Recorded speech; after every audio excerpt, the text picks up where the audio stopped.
Every summer, the electricity bill climbs a little higher and people start searching for cheaper ways to power their homes. Most of them look up solar panels or fancy gadgets that cost a fortune before they even get installed. But what if the answer wasn't something you had to buy at all? What if it was already sitting right under your feet? Today, we are going to dig into the ground quite literally and build something called an earth battery using nothing but soil and a couple of ordinary metals. Before we start building anything, we need to understand what is actually happening underneath the surface.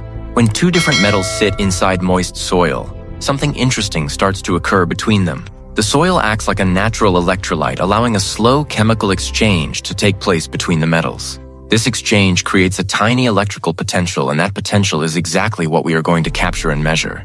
It sounds almost too simple to be real, but this is the same basic idea behind the electrochemical cell that powers regular batteries, just stripped down to its rawest form.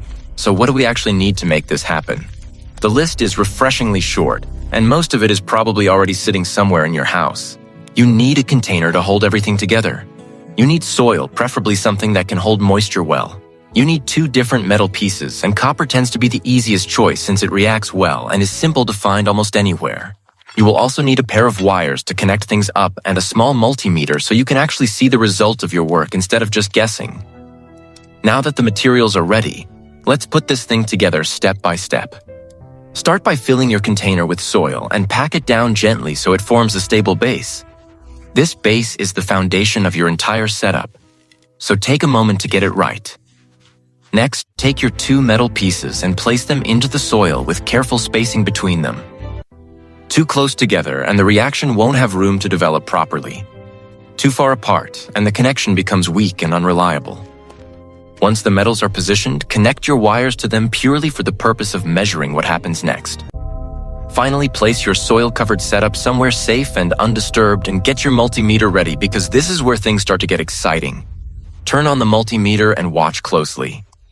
If everything has been set up correctly, you should see a small reading appear almost immediately.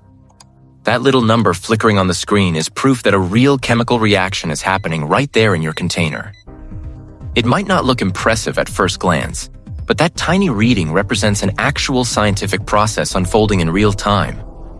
This is the moment where testing truly begins. Check every connection carefully and record your very first observation because good experiments are built on careful documentation, not guesswork.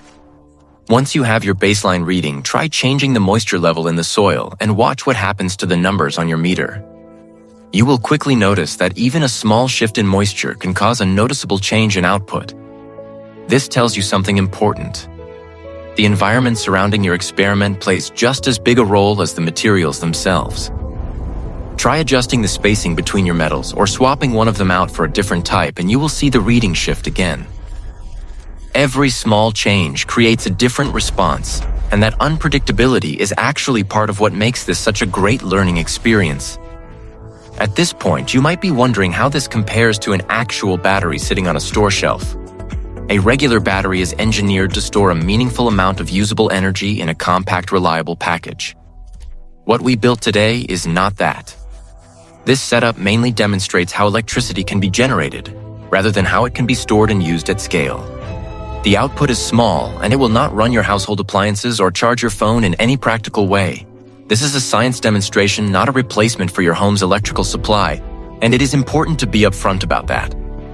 That said, the value here isn't about raw power output at all. The real value is in watching a scientific principle come alive using nothing but dirt and metal. This experiment also reminds us that results depend heavily on where and how you run it. Someone testing this in a humid rural area with rich natural soil is going to see very different results compared to someone trying it inside a small apartment with limited space and dry indoor air. A rooftop setup exposed to sunlight and open airflow behaves differently once again. There is no single universal outcome here because every environment brings its own set of variables into play. This is actually a valuable lesson that extends far beyond this one experiment. Every home has different conditions, and no single solution works exactly the same way everywhere. The soil type in your backyard, the humidity in your climate, and even the amount of shade your space gets can all change how something like this performs. That is why smart low-cost experimentation matters so much. It teaches you to observe, test, and adapt, rather than expecting a single fixed answer to work everywhere without adjustment. Once you are done experimenting, take a moment to properly store your materials and clean up your workspace. Good practice doesn't end when the interesting part is over.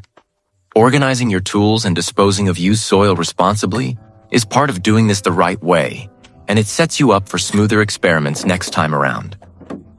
So what did we actually learn from all of this? We learned that ordinary materials can reveal genuinely interesting chemistry when you know where to look. We learned that moisture, soil type, and spacing all directly influence how much electrical potential you can generate. And we learned that the biggest takeaway from an experiment like this isn't the amount of power it produces, but the understanding it builds about how energy actually works in the world around us. So no, the secret isn't some hidden machine buried underground. The real secret is that with a little curiosity, a little effort, and the right setup, you can actually see energy principles in action using stuff that looks totally ordinary. If you're into practical science, low-cost experiments, and testing ideas instead of just talking about them, hit subscribe because we've got more coming.